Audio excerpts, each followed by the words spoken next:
Good.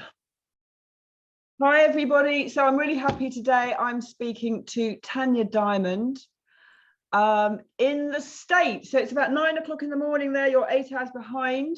Whereabouts are you in the States, Tanya? I'm in the Pacific Northwest up near Seattle, Washington. Wow. And so we're going to talk about Tantra. I don't know how you would describe the work that you do, but I'm specifically going to speak to you on the sort of Tantra theme. I'm no expert on Tantra whatsoever, but when I was writing my book, The Middle-Aged Goddess Playbook, and I was only really introduced to Tanya, or not to Tanya, but to Tantra about, well, I said 5 or 6 years ago in a Facebook Live just now. It was probably a little bit longer than that. The years have gone so quickly, you can't keep up with what year we're in. I know, right?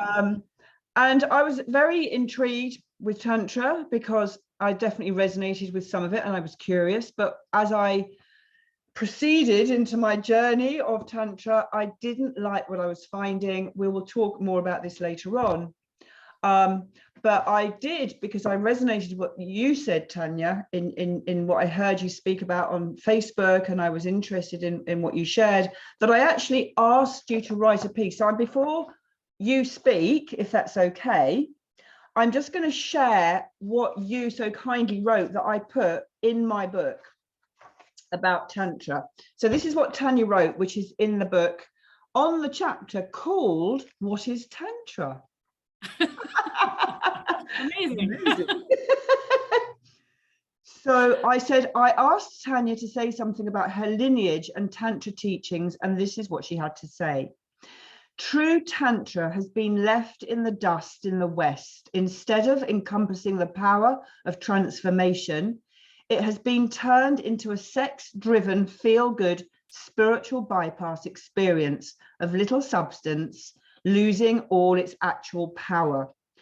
As lineage Tantra holder, I carry the wisdom and knowledge of my guru and all his teachers from the beginning of the lineage. When I work with students, I teach the foundations of energy mastery, how to become integrated, which then brings them into a real integrity from which they can begin to attain personal freedom. Neo-Western Tantra is little to do with Tantra and is a hybrid of Eastern sex arts and New Age spirituality. It focuses on sexual arousal and bigger, better orgasms and love and light. How could we forget the love and light? We do need sexual healing in a repressed society, although we need it from credible, safe, and knowledgeable people. In society today, we have so many things people are appropriating the word Tantra for. In truth, there is a lineage, Tantra handed down from guru to student in an unbroken energetic transmission, classical Tantra, what we read about in Sanskrit scripture, which branches off into schools, countries, and paths. Then the Western dilutions and made up practices without the solid foundations, things called pink Tantra, shaman Tantra, green Tantra, hooker Tantra, and much more, haunt the lineage holders and masters of the world's most powerful technology for human transformation and salvation. Oh, all right. I'm happy with that. Good. And actually the last little bit kind of gave me the tingles, because when you said the master of the world's most powerful technology of human transformation and salvation, that for me is what resonates with the true meaning of Tantra. So Tanya, what do you teach now? And just please tell us a little bit about your lineage. Yeah, absolutely. So I do teach, a lot of people, when they hear me talk about Tantra, they go, oh, you're bashing Neo-Tantra. And I'm not really, because I actually teach it too. So I teach lineage Tantra to only students that I initiate. And so there's the old school process, which isn't the commercialized marketed Tantra. In fact, I don't charge for that. If somebody becomes a devotee of mine, they go through an initiation and then there's the teachings and learnings that happen. And I've had 5 students of that in my lifetime. My teachers all had 1 in their entire lifetimes. Wow.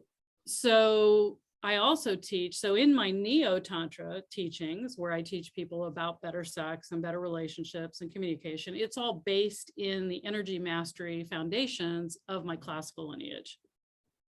Okay. So that all has to do, energy mastery really has to do with, of course, mastering your own energy first, which if you translate into a modern day experience is all about creating healthy nervous system regulation. So I have science background. I wanted to be a neurosurgeon. I have the Tantra lineage background, which gives me the energy mastery, the ability for that transformation and understanding that. It's very dogmatic, very ritual, very set in stone. There is no do whatever you want on a lineage path.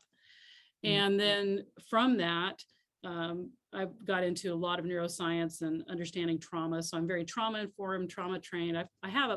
I think somebody counted for me recently, about 150 letters behind my name at this point in certifications of all these different modalities of the human condition, psychology and neuroscience and things like that. So what I'm teaching now that I find the most important, no matter what you're doing, whether it's life transformation, better orgasms, so whatever it is, business, because I also have been doing online business since 1992, is having a healthy nervous system. Funny you should talk about that, because I just fucked mine up. About 3 days ago, I went to crazy manic, full on sort of army training, you know, fitness class with weights, and it was crazy, and I enjoyed it, and my adrenaline was whoa. And I woke up in the night and I thought, shit, I know adrenal burnout very well. And I have just really, really done myself in. And it took me about 2.5 days of really, really coming back into a very calm, balanced state. And I just had lunch with a very good friend of mine who's a Harley Street naturopath, very, very fit, balanced, you know, eats well, does all the right things. She's had her biomarkers done. She's 10 years younger than her age and all that. I've got the kit to do mine now, actually. And she had the same experience. You know, a lot of physical exercise can give you that. And if you've had any nervous system out of balance or any kind of adrenal burnout, no one knows what that's like until you've had it. 100%. And quite frankly, like 15, you know, so I've been teaching or coaching, teaching for over 37 years, coming into 40 years now. Wow. And it used to be that, 82,000 people in 60 countries. So I've got a lot of data and a lot of coaching under my belt. But what I've seen is, whereas maybe 20 years ago, 25 years ago, 20 years ago, I didn't have to address everybody's nervous system right away like that. You know, it's part of a foundation of anything that's related to Tantra is understanding your nervous system. So that's a given. If people aren't teaching that, they're not teaching you classical Tantra anymore. That's really interesting in itself, actually. I like that you've said that.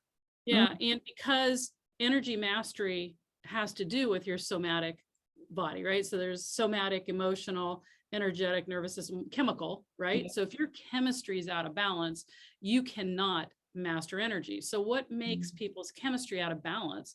Well, today, everything. Unless you're living in a village somewhere, not hooked up to the internet, not, you know, going through the crazy lifestyle that most people have. If you're having a surfing lifestyle where your children laid back, you might not be in the middle of it, but if you had trauma as a child, if you had birth trauma, if your mother had trauma while she was gestating you, childhood whatevers, and trauma doesn't have to look like abuse. Trauma can, for your nervous system, can be getting yelled at. And you may not have getting yelled at, shouted at. Yeah. Or getting scared because your parents were intense. Even if they weren't abusive. So there's, you know, going to school, all sorts of things. So what I've found is that most people have dysregulated nervous systems. And what that means is their nervous systems are in fight or flight or freeze mode all the time. And you know why, if you have that, because you're subject to adrenal burnout easily.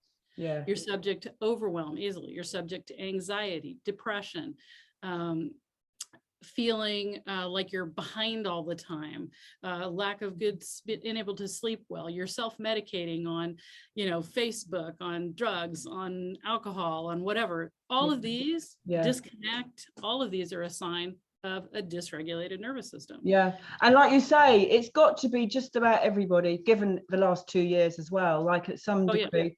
And actually, I was interviewing Fiona Lindley, and I've been doing quite a few interviews just lately, and she was actually saying something very interesting yesterday, that sort of new data or new research or whatever are saying that, things that in the past we wouldn't have even classified as trauma are actually trauma. Like, there is so much freaking trauma.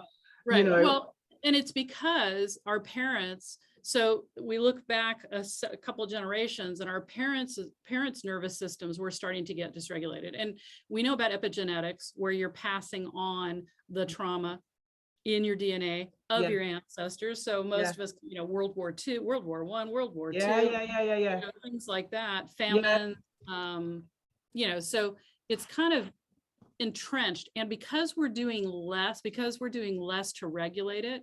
So what a resilient nervous system, somebody say it this way, there's 5 stages that I've identified a nervous system to be in. If we were all resilient, having a resilient, which is a healthy nervous system, would look something like this. Like when a couple of years ago, when my doctor said to me, "Oh, hey, surprise, you have surprise cancer." Now, with a resilient nervous system, my body goes, "Holy crap, what? Surprise cancer?" And has a moment where it has that momentary kind of experience of surrealness, that when you receive shocking news, and then quickly recalibrates to normal. A resilient nervous system is able to take a hit and recalibrate right away, like within half an hour. Yeah. Okay? Yeah. And so I was like, oh, okay, so what do we do? Not it. And so if it's not resilient, you receive news like that and you get overwhelmed. Yes. So if we start at the bottom, a dysregulated nervous system, basically to start healing, goes to a healing stage. So from dysregulated to healing, but it can bounce back and forth. From healing, it goes to stabilizing. Stabilizing can still bounce back and forth to the 3. When it becomes stable is when you actually start to build the resilient part. Right. But it takes a while to have a stable nervous system. You can't work on just like your head. Talk therapy doesn't fix your somatic body. No. Doesn't change your chemistry. So there's 5 and 8 systems you have to work on at the same time. And part of that comes from my classical Tantra background, where when you learn about energy mastery, you learn about the universe that is your body, right? I like that. So if you learn about the universe that is your body, you've learned about chemistry, you've learned about, because Tantra is actually a technology, it's a scientific technology. So you learn about those things. If you can see it out there, like you can see it in here. How do you identify that? And then how do you change state? How are you able to change and manage your chemistry? Things like that. So fascinating. And where that comes a problem in Tantra today is that Neo-Tantra is hyping everybody up. So it's about, high arousal is actually nervous system damaging. If you have let's just stop there. Just say, I like that. I like that. Say that again. And I'll repeat that, right? A dysregulated nervous system that's put into high arousal will actually damage it more. So these going to get sexual healing today in the Neo-Tantra world blows so many people out. So like this idea of bliss can feel great at a workshop. You're all blissed out. You feel like you've had a transformation. Well, what's actually happening is your nervous system is reacting the same way it would in high intense trauma or dying. Take that for a moment. Wow. The same as high intense trauma or dying can blow out your nervous system and give you a blissed out high state that can last for 48 hours, few days. And then a lot of people cycle down into this big hard dump. So too high dopamine, crash down. Now, would that apply if you've had the most amazing orgasm? Yes. So even with sex at home. Yeah, this is what's hard when I'm teaching somebody that's really dysregulated, like deep stretching yoga, too much. Hot yoga, too much. Blown out high intense orgasm, too much. Cold showers, too much. All of these things, yes. Tanya, you're destroying all of my my pleasures. I hear you. Absolutely. Because until all of these ancient practices were created with people who had resilient nervous systems. Yeah, of course. So fascinating. Fast breathing, fire breath, worst thing you can do. Horrible for your nervous system. So you mean every morning when I'm teaching and then I have my cold shower, I'm just whacking my nervous system? You are, absolutely. Yeah.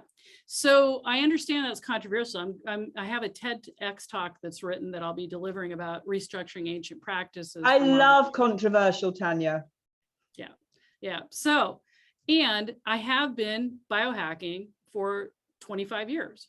And like I said, big, heavy into neuroscience and the body and stuff. And so I understand that these things are what everybody's saying to do. Like Wim Hof is very popular, though he's blowing out people's nervous systems left and right.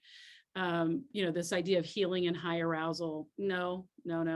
And even some of the psychedelics people are doing, ayahuasca, different things like that. If you had a resilient nervous system, which quite frankly, very few people have anymore, you could tolerate those things and they could actually create beneficial moments. But with dysregulated nervous systems, you stand the chance of blowing them out and creating momentary highs and dopamine highs and adrenaline highs and things like that that feel good. But just because it feels good or just because it's a relief doesn't mean it's sustainable healing. This is important. Relief is not the same as sustainable healing. Our bar is so low when it comes to when our nervous systems are deregulated. A tiny relief feels enormous, like you've had this major transformative change that you're healed and everything's groovy again. But the litmus test is, how easy do you get blown out? How easy do you get overwhelmed? How easily do you have to, if you didn't do your meditation practice, would you survive the day? If no, you're just hanging on by your fingernails and you're using these things. I'm a firm believer in that, because I've always said, people say, when I say, oh, I'm not eating sugar, or I'm not doing whatever I'm doing, because I know my health and I know my history.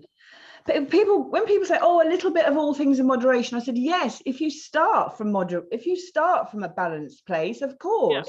Yeah, right. But if you're already depleted, 100%. And I exercise and I eat healthily and I think kind of positive stuff and I feel my feelings and all of those things, I've been on a lifetime of healing and I love the place I'm in now. But I'm not going to lie, I can react to stress. My nervous system is probably very unregulated, if I'm really honest, Yeah. And it's the react. So anytime you feel reactive versus responsive, something feels super urgent, you just have to get that done right now, have that conversation, whatever, that's all reactive. And reaction is good when you're stable, when you're resilient. Your reaction is supposed to save your life. But we're reactive to things that aren't even dangerous all the time.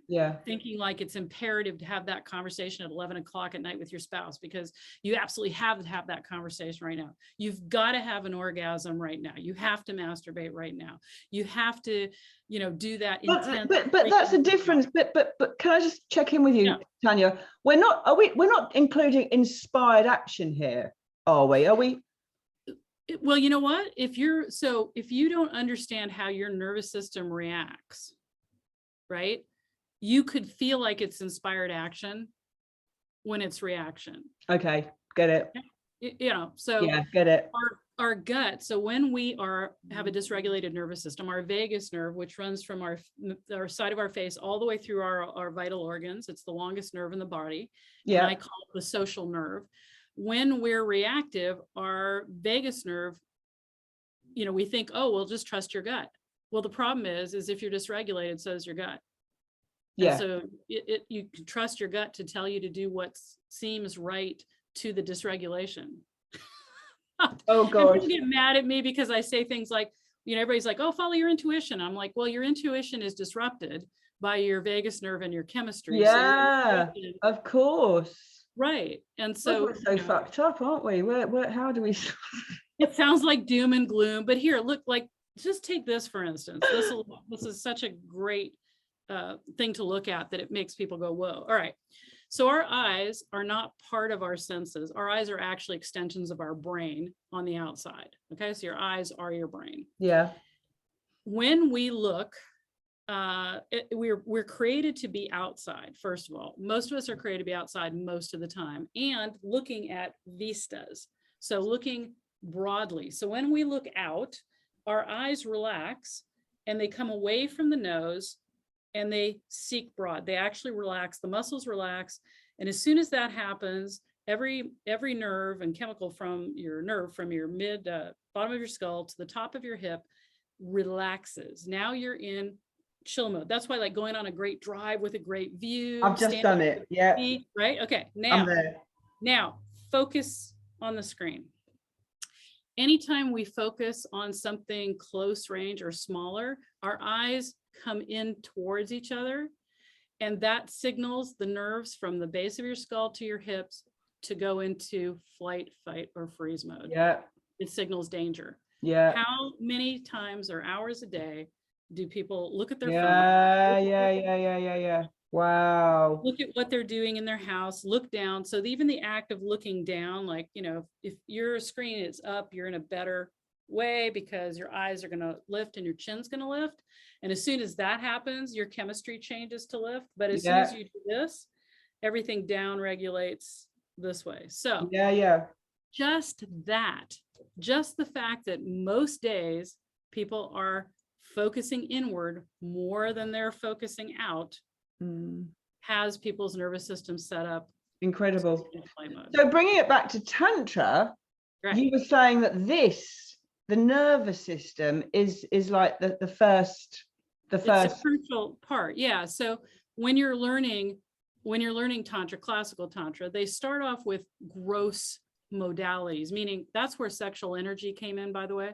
That's a beginner form of understanding energy in your body, because almost everybody can relate to the feeling of horny or the feeling of sexual energy, since it's, you know, a biological imperative, right? Survive and procreate to biological. Well, it does worry me how many women over the age of sort of 35 do not connect with that energy, but that's a good. Well, absolutely. And we're taught to do that, right? So connecting to that just means that you have now something that is common and big, so that you can learn to take that, feel it, and then shift it to subtle, and use other energies for things. So it's not that sexual energy is the driver, it's the learner.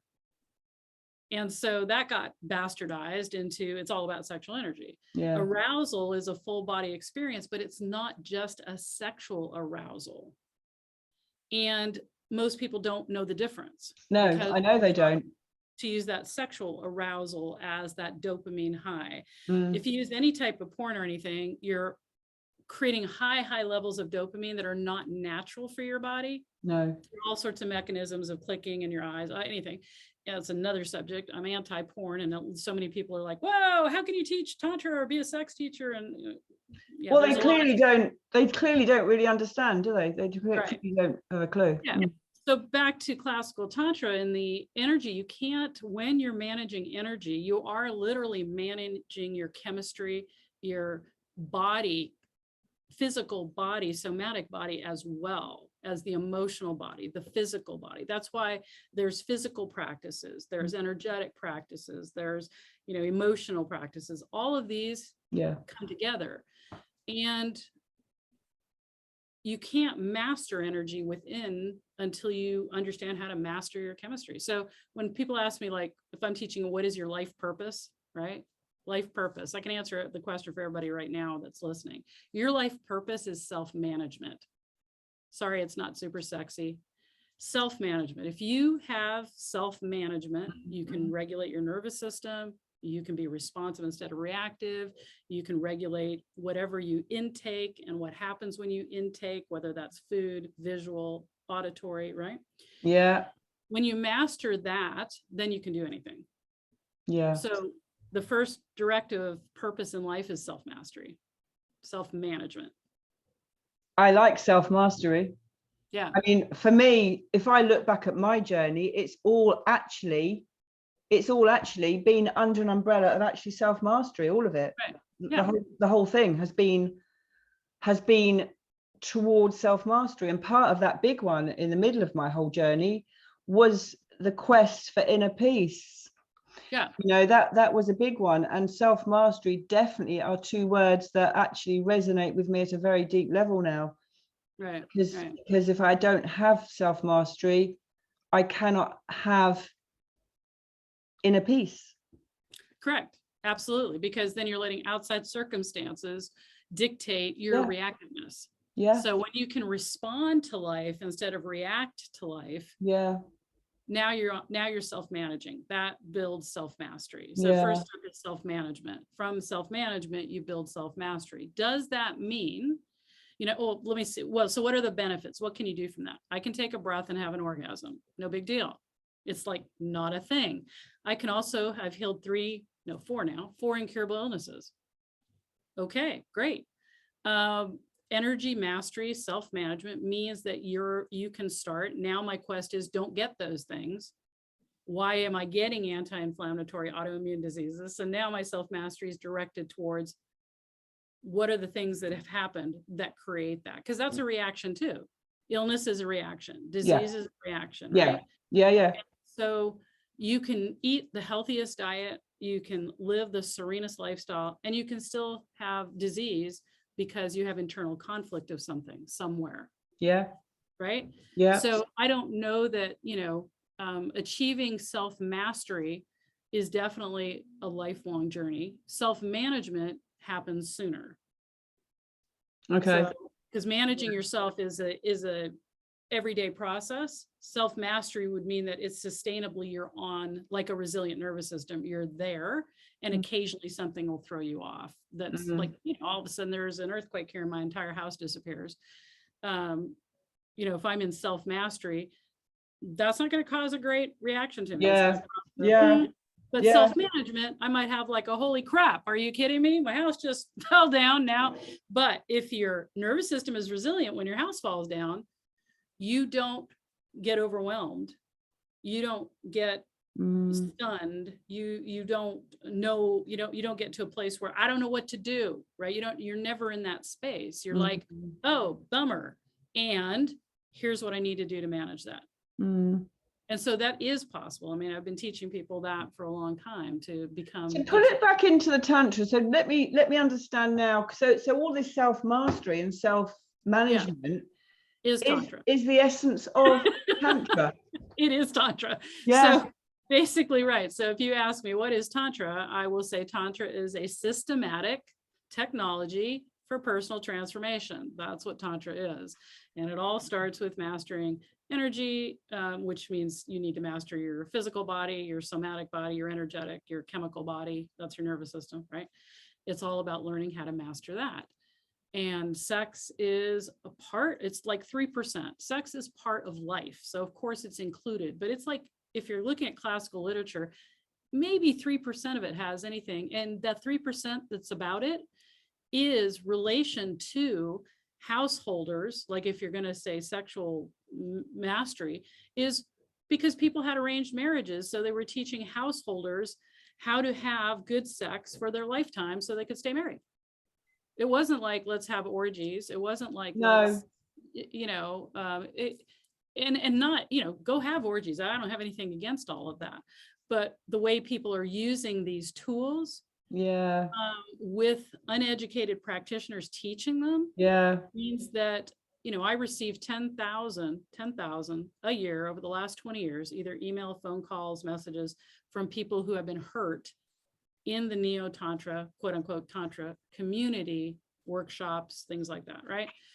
So, so I've had the same, Tanya. I've had more than a few people come to me in a heart circle and for private coaching sessions who have been traumatized from doing Tantra. Yeah.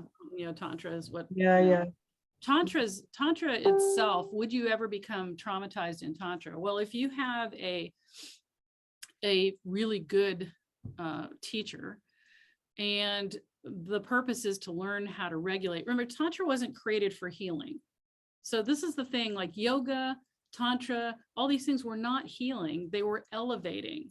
And I think the important thing to understand is they were created on foundations that we don't have today. No. Lived on the earth, of the earth. Things were more simple, no electricity, whatever, right? Like hot yoga, that's ridiculous. People did yoga before sunrise, at sunrise, so that it wasn't too hot. Yeah. I don't know what hot yoga is all about. I mean, like, it's kind of like anti-yoga, hot yoga, but okay. So I couldn't agree more. I couldn't agree more. My nervous system got most fucked when I was training as a yoga teacher, and I went off and did Ashtanga yoga. Yeah. And I just thought, Christ, is this yoga? Right. But it just exhausted me. My nervous system couldn't take. Exactly, right. Because you don't see a bunch of old yogis sitting around in the middle of the day in the sun sweating doing yoga. That's not what it is. Power yoga, you know, it's all like anti Olympic yoga. I know all anti-yoga, right? And so yeah, and so understanding the foundations upon which these things were created would mean that you would restructure all of these things. This is what my TEDx is about, for today's nervous systems.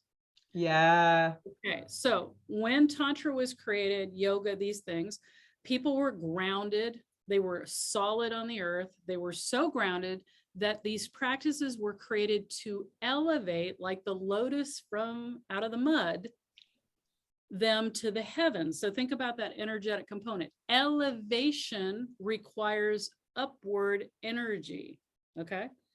Because they were so grounded. This was hope, this was elevation. Today, everybody's in their freaking heads. Elevating today is dangerous to your nervous system. So there's thousands of people out there trying to do these healing modalities that they think are supposed to help them and wonder why they're not working for them and thinking that they're broken. When the reality is these practices, the way they're being taught from then, do not translate today. If an ancient master, what practices are we talking about here, Tanya? Talking breath work, yoga, meditation, Tantra, all of these things were created with that same upward rise and that linear exchange of up and down. Are you talking about certain yogic practices? Because just a simple yin yoga or simple, simple movements and stretching, I mean, that's good for you, isn't it? Absolutely. If you're concentrating on widening versus elongating. But that's my whole Pilates practice, Tanya, is about elongating. And because everybody is dysregulated, they're contracted linearly. So when I teach an outward breath practice, which basically means you pretend you're inhaling from your sides, try this. Take your hands, put them out like this. I want you to pull the breath from the side of you. So pull it in from not up and down, sideways, go like this, pull it in from the side, watch me. And then, and it hits your waist, go out. So now instead of your breath to going up and down, I want it to go in C circles like this. So try if you've got. So inhale, get really wide, see your energy going outward from the navel. Now exhale the exact opposite way. Keep using your hands. Inhale. Push the energy out, get really wide at the bottom. Exhale. Visualize air going in and out from the side. Inhale. Wide, wide, wide, wide at the bottom. Exhale.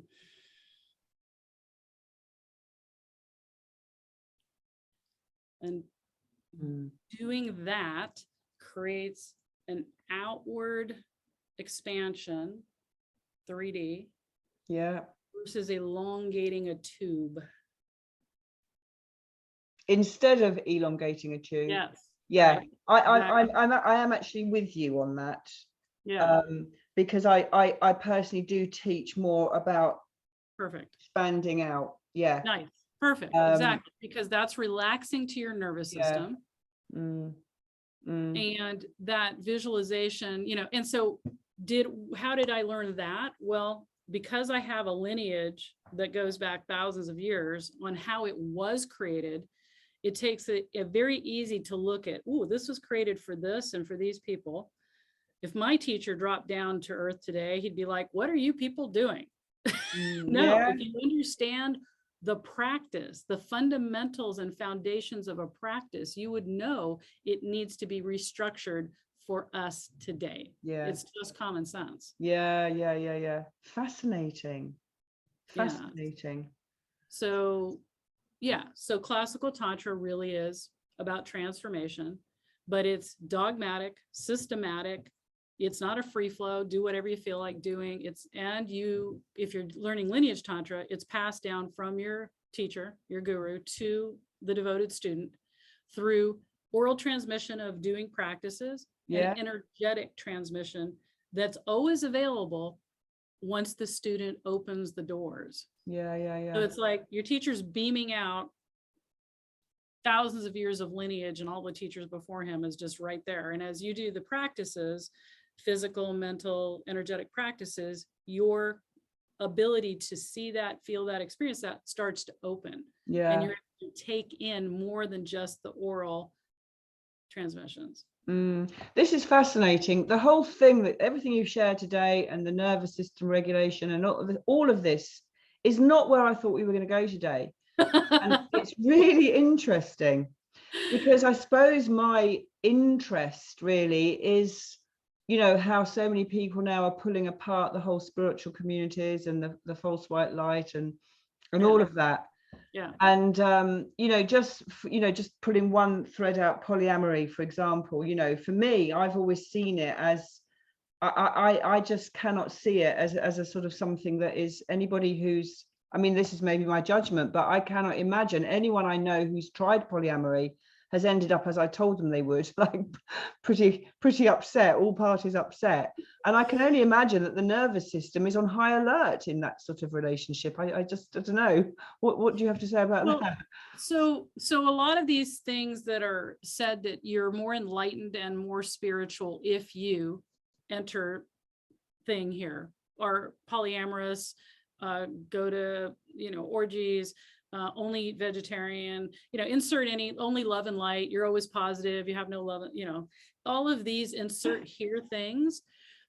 Understanding that if you're not in touch, once again, with your actual nervous system and your real truth, and real truth means your healed truth, not your triggers, very different, then you'll make different decisions. So those decisions, like, are we monogamous? We're not biologically monogamous. That's not even in question, that we're not biologically monogamous.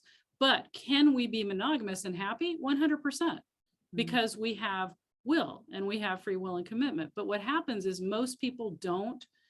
They lie to themselves. I mean, we lie to ourselves 2,000 times a day. That's a big thing. And so lying to yourself about an agreement. You liar, you. Yeah, I know, right?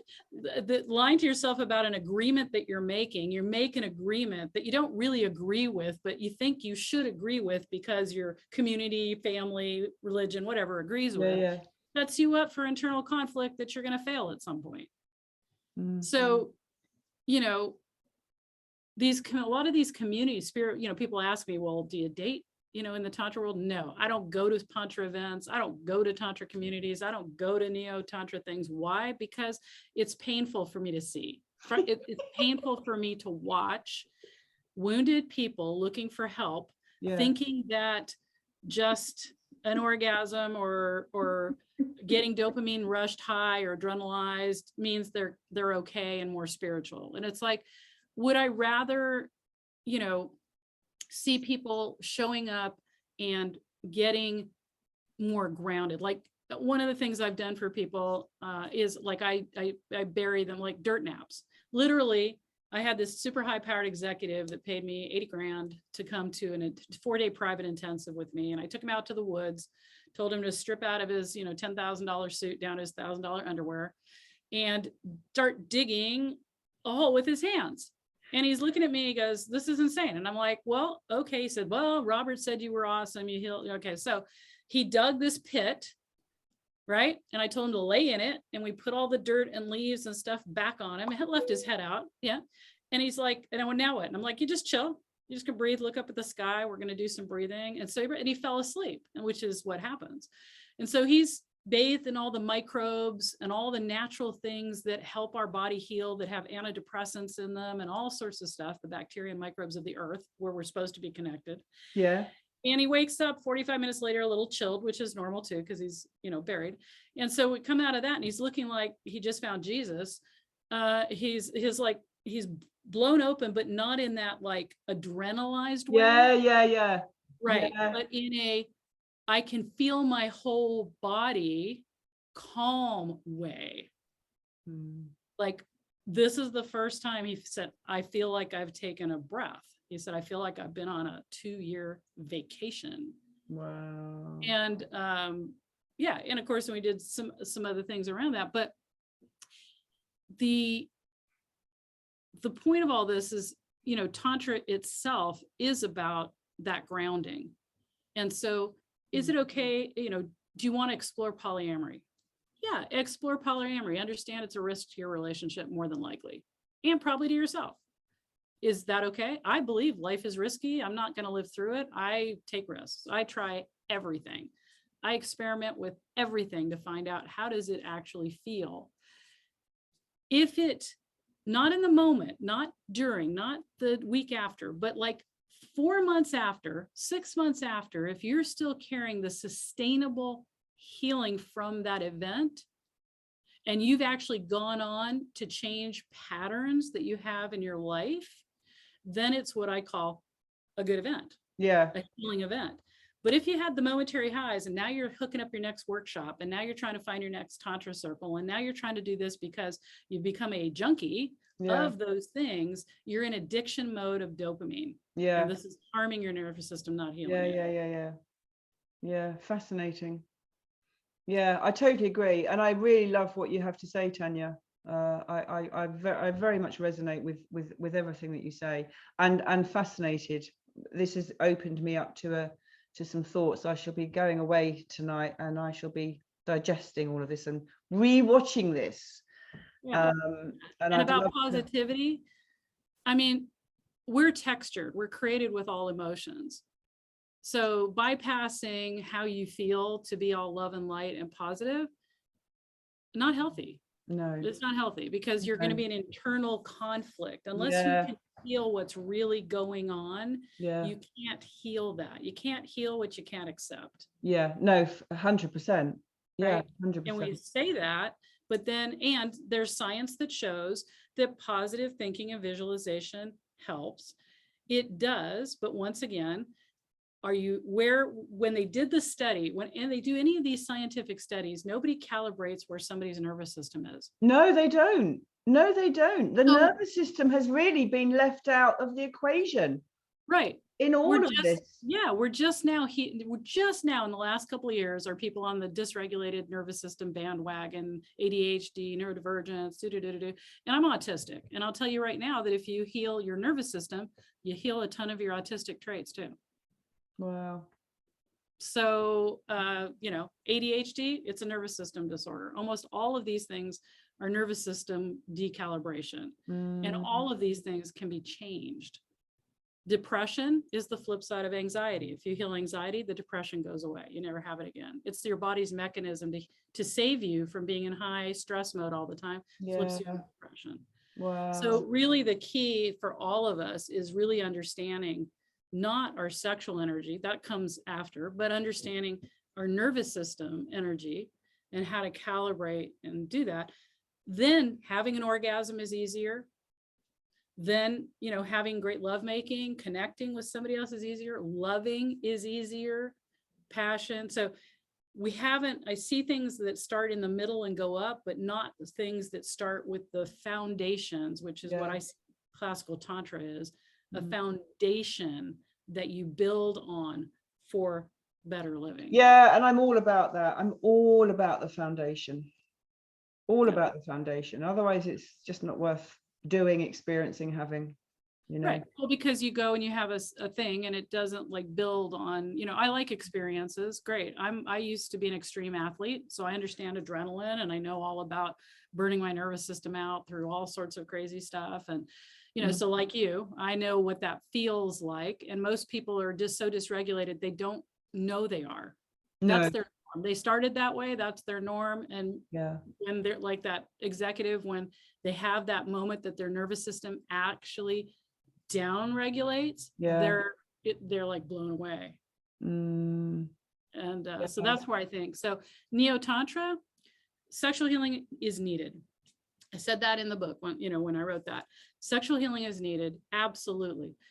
But it starts with healing our nervous system. I teach self-healing tools. I used to do hands-on healing work with people in different regards. I exclusively teach self-healing tools now, because guess what? The nervous system doesn't heal 1 hour a week. The nervous system heals daily. You ever thought of arbitrary modality practices? Like, what the hell? I've done scientific research to find out, why do you go to a therapist once a week for 50 minutes? There is no scientific proof that does anything for you. That's an arbitrary time frame based on what people can afford or whatever. Yeah. I have a new book coming out called Recover Your Life, and I dive into some of these, why we're doing these weird things. When you hook up with a practitioner, therapist, doctor, Reiki master, Tantra practitioner, you are in the dynamic with them. There is no way to be not in an inclusive dynamic, which changes everything that you do without you knowing it. So that's why self-healing tools in your hands every single day, doing tiny micro practices, 5-minute practices here and there, is what creates sustainable, I love it. Healing. Do you do any online work and stuff? What Absolutely. Would Yeah, all the time. That's all I do now. Okay, well, just give us a link to your website, give us a link, and I'll put them in the description. Absolutely. And if people want to get hold of you, I'll put all the links below. Absolutely. And I've really, really enjoyed this conversation. I'd love to have another one. Absolutely. And maybe I love listening to you speak, actually. Maybe we'll go down your direction and find out those questions you had, but well, I never plan what I'm going to say, but I wasn't expecting the nervous system to come up. And it's funny because Fiona was talking about it just 2 days ago. Yeah. And it feels like it's going to start coming into my awareness now, more awareness of the impact, that the nervous system, which has been sitting there quietly all along. I've been very aware of it because I've had so much problem around my nervous system over so many decades, and I've learned the tools to manage it. And a lot of it very often is avoiding stressful situations. Okay. That is an excellent distinction. Many people manage their nervous system by avoiding things versus healing their nervous system so that they're resilient to that. 100%. You really hit that on the head. Yeah, good. Well, we'll have to do another one on that then. Absolutely. How not to avoid. And we can talk about sex sometime too. What is sex like? What is sex like with a healthy nervous system? I look forward, Tanya. Listen, have a great day. It's lovely to see you so well, because I know you weren't too well a year or two ago. So 2020, COVID, chemo, and cancer. Woo! COVID, chemo, and cancer. And are you living in a house again? Because I know you went off on the road. Yeah. So when I had to go through chemo, I decided to hook up an apartment again, because my daughter also didn't want to live with her father. She tried to live with her father, and it was not a good thing. So, yep. So I've been doing this, but I'm longing. I keep looking at vans. I keep looking. I keep longing. That's calling to me. There's nothing cooler than digital nomading. So. Wow. Well, you're looking great, and it's really lovely to connect with you. And I think out of all the years I've been following you on Facebook and, blah, blah, blah, this is the first time we've actually sort of face-to-face, if you can call this face-to-face. Yeah, right. The closest we've got to connecting. So, yeah, thank you so much. That's awesome. Thank you, too. Lots of love. Thanks, Tanya. Take care. Bye-bye. Bye.